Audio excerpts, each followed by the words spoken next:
شاہ صاحب، رمضان المبارک کا مقدس مہینہ چل رہا ہے. اس ماہ مبارک کے فیوز و برکات اور انعام و اکرام میکسیمم لیول پہ کیسے سمیٹے جا سکتے ہیں؟ میں سمجھتا ہوں کہ رمضان مہینے کے آتے ہی اللہ تعالیٰ نے مسلمانوں کے مزاج میں ایک خاص تبدیلی پیدا کر دی ہوتی ہے کہ خیر کا پہلو بڑھ جاتا ہے، شر کا پہلو کم ہو جاتا ہے. میں یہ سمجھتا ہوں کہ میرے سمیت ہر شخص کو یہ دیکھنا چاہیے کہ آج میرے اندر کتنی پرہیزگاری میں اضافہ ہوا ہے. اگر پرہیزگاری میں اضافہ نہیں ہوا تو پھر مجھے اس پہ غور کرنا چاہیے. تو ہر مسلمان جو ہے اس میں تلاوت بھی کرتا ہے اور باقی چیریٹی بھی بے پناہ اس مہینے میں کی جاتی ہے. میں سمجھتا ہوں کہ 2-3 چیزیں جو ہیں وہ کہ قرآن کا مطالعہ جو ہے اس کو ترجمہ اور تفسیر کے ساتھ پڑھا جائے، کیونکہ یہ حل قرآن پیش کرتا ہے تمام مسائل کے. تو اس میں حل ایک ہی ہے کہ اللہ کی طرف رجوع کیا جائے، اللہ سے کیے ہوئے وعدے پورے کیے جائے اور جس مقصد کے لیے یہ ملک حاصل کیا ہے اس کے لیے کوشش کی جائے. شاہ صاحب، رمضان المبارک کا دوسرا عشرہ چل رہا ہے اور اشیاء فروشت خاص طور پہ پھلوں کی قیمتیں ابھی بھی آسمان سے باتیں کر رہی ہیں.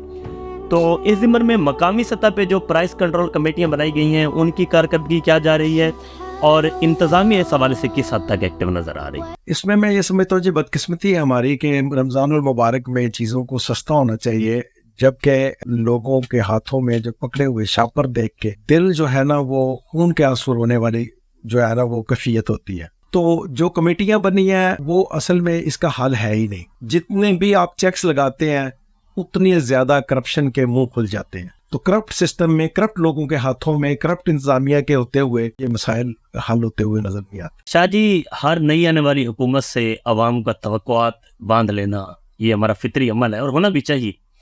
آپ کیا سمجھتے ہیں موجودہ سیٹ اپ کس حد تک عوامی توقعات پہ پورا اتر پائے گا؟ میرا نہیں خیال کہ جو ہے موجودہ سیٹ اپ جو ہے عوامی توقعات پہ پورا اتر سکتا ہے، کیونکہ یہ کبھی تاریخ میں ہوا نہیں کہ کوئی کرپٹ سسٹم ہو اور کرپٹ طریقے سے آئے اور عوامی امنگوں کے خلاف آئے اور پھر وہ عوامی امنگوں کے مطابق وہ کام کر سکے.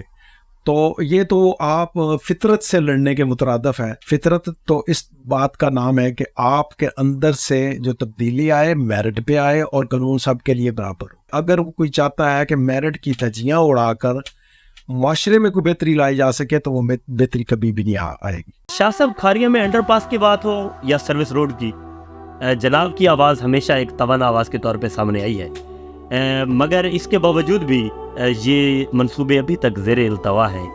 کیا وجہ ہو سکتی ہے؟ کچھ تو انتظامی اور کچھ معاشرے میں، جو میں نے بتایا نا کہ معاشرہ پورا کرپٹ ہے، اس میں ساری چیزیں اگر آپ کرنا بھی چاہیں تو آپ کے انٹرنلی جو ایک ادارہ ہے دوسرے ادارہ ہے وہ ایک دوسرے کی ٹانگ کھینچنے میں لگا ہوتا ہے. لیکن جو کھاریہ کی سروس روڈ ہے اس میں لاسٹ میں نے 2022 میں جو بینگ اے پریزیڈنٹ بار میں نے ریٹ کی تھی اس میں بند ہوا ہوا کام دوبارہ سٹارٹ ہوا. تو مختصراً یہ ہے کہ وہ 2 انڈر پاسز کی میری جو ریٹ تھی اس پہ NHA نے وہ ورکنگ کر کے کچھ 6 مہینے کے بعد ابھی گزشتہ فروری میں NHA کی ٹیم آئی تھی اور سروے کرنے کے لیے، اور ان کے ابھی اس چیز پہ ڈیبیٹ چل رہی ہے کہ ہم ایک کچہری کے سامنے اوور ہیڈ برج اور ساتھ موٹر سائیکل کے لیے ایک رستہ بنا کے دیں اس پیڈسٹرین کے ساتھ ساتھ. اور ہماری یہ خواہش ہے کہ اوور ہیڈ کے بجائے جو ہے یہ انڈر پاسز بنے، تو انشاءاللہ ہم انڈر پاسز کی کوشش کریں گے. شاہ صاحب، آپ جماعت اسلامی کے مختلف عہدوں پہ فائز رہے ہیں. اگر 2018 اور 2024 کے الیکشنز کی بات کی جائے تو کمپیریٹیو انالیسز میں آپ جماعت کو اس وقت کہاں کھڑا دیکھ رہے ہیں؟ جماعت اسلامی نے 2018 کے بعد، چونکہ ایک لمبی ہسٹری کے بعد مختلف وجوہات کی بنیاد پر ہم اتحادی سیاست میں رہے، اس میں PNA کی سیاست تھی، اس میں MMA کی سیاست تھی، یہ مختلف جو ہے وہ IGI کی سیاست تھی، لیکن وہ اس وقت حالات کی ضرورت ہوا کرتی تھی. 2018 کے الیکشن میں ہمارے ووٹ جو تھے وہ 9 سے 10 لاکھ کے لگ بھگ تھے. اس کے بعد جماعت اسلامی کے انٹرنل جو فورمز ہیں اس میں ڈیٹیل ڈسکشن کے بعد یہ طے کیا گیا کہ اب ہم لانگ ٹرم اپنا جھنڈا اور اپنے نشان پہ الیکشن لڑیں گے. اس لیے آپ نے دیکھا ہوگا کہ کسی بھی قسم کا ہم نے اتحاد کو ریجیکٹ کیا ہے، کسی ایجیٹیشن کو. 2018 کے فوراً بعد جو بنی PDM بنے اور بھی جتنی تھی، چاہے وہ PDM تھی چاہے وہ PTI تھی، ہم نے کسی کو بھی اپنا کندھا فراہم نہیں کیا. تو جو کمپیریزن تھا، ابھی اس دفعہ ہمارے 25 لاکھ کے لگ بھگ ووٹ ہیں. ہمارا اسی طرح 2028 والا الیکشن اب شاید 29 میں ہو تو ہمارا ایک بینچ مارک ہم نے 28 والے الیکشن پہ رکھا ہے اور انشاءاللہ ہم آنے والے الیکشنز میں ہم اب حکومت بنائیں گے۔ شاہ صاحب آپ کھاریاں بار کے صدر بھی رہ چکے ہیں اور بہت سارے معاملات ایسے ہوتے ہیں کہ جو آؤٹ آف دا کورٹ زیادہ بہتر انداز میں سیٹل کیے جا سکتے ہیں، اس میں معزز عدالت کا وقت بھی بچایا جا سکتا ہے اور عوام کا وقت، پیسہ اور ان کے باہمی تعلقات بھی بچائے جا سکتے ہیں۔ تو اس حوالے سے کوئی ثالثی فورم، کوئی میڈیشن کونسل ٹائپ کام کر رہی ہے کھاریاں بار میں؟ آپ نے معزز عدالت کہا کہ تو مجھے ہنسیر میں روکنے پہ مجبور ہو گیا ہوں کہ معزز عدالتیں جو کچھ کر رہی ہیں وہ آپ کے سامنے ہیں۔ میرا یہ نا جی اسٹرانگ بلیو ہے کہ ہمیں اپنے مسائل جو ہیں وہ اپنے فورم پہ حل کرنے چاہیے، عوامی فورمز پہ، جرگہ کہہ لیں، پنچایت کہہ لیں، اس حوالے سے ہمیں آپس میں طے کرنا چاہیے۔ چونکہ میرا جو تھوڑا بہت تجربہ ہے اس میں کوئی فرد بھی چاہے کتنا طاقتور ہے چاہے کتنا کمزور ہے، وہ پنچایت میں جرگے میں آ کے تو وہ جھوٹ نہیں بولتا۔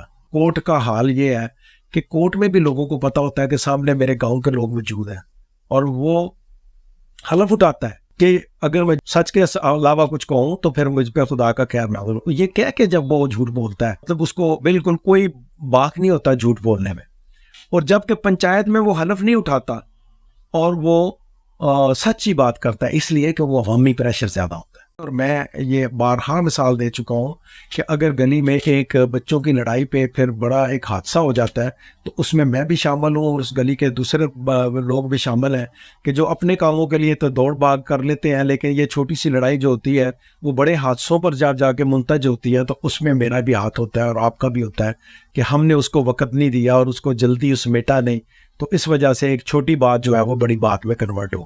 شاہ صاحب، سوسائٹی اس وقت بڑے پیمانے پہ پولیرٹی کا شکار ہو چکی ہے، جس کے نتیجے میں عدم برداشت بہت آ گئی ہے، تو اس کا کیا سولوشن ہے؟ میں سمجھتا ہوں کہ مہنگائی، اس میں کوئی ایک عمل تو نہیں ہے، مہنگائی ہے، لوگوں کو کھانے پینے کو نہیں مل رہا، پولرائزیشن سے آگے بات کریں کہ آج بھی لوگ، ایک فیملی نے ساؤتھ پنجاب میں خودکشی کی ہے رمضان میں، یہ ہمارے لیے جھوٹ مرنے کا مطلب کوئی کسی کا وہ کرایہ دار بھی ہے، کسی سے وہ دودھ بھی مانگ رہا ہوگا، کسی سے وہ سبزی بھی مانگ رہا ہوگا۔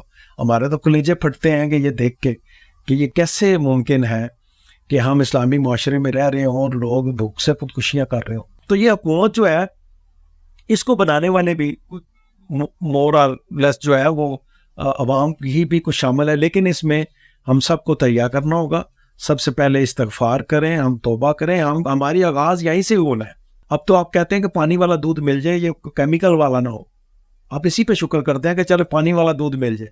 تو جب ہماری حالت یہ ہو چکی ہوئی ہے تو پھر اللہ کی رحمتیں بھی نہیں آتی اور پھر آپ ہر جو قدم اٹھاتے ہیں وہ الٹا جاتا ہے۔ خود ہم ٹھیک ہو جائیں، جب معاشرہ ٹھیک ہو جائے گا، معاشرہ میں دودھ صحیح دینا شروع کر دوں، میں اپنی ڈیوٹی صحیح بطور وکیل صحیح کرنا شروع کر دوں، بطور ڈاکٹر صحیح اپنے آپ کو کر لوں، لوگوں کو جو ہے وہ میں جو میڈیکل ریپ ہے ان سے میں بینیفٹس نہ لوں، لوگوں کے میں فائدہ سوچوں۔ ہر انسان جب اپنے سے نیچے والے کا فائدہ کرنا شروع کرے گا تو مجھے بھی اپنے سے اوپر والے کے پیچھے نہیں بھاگنا پڑے گا اور آپ کو بھی اپنے سے اوپر والے کے پیچھے بھاگنا نہیں پڑے گا۔ ہر انسان اپنے سے نیچے والے کی مدد کرے تو یہ سرکل درست ہو جائے گا۔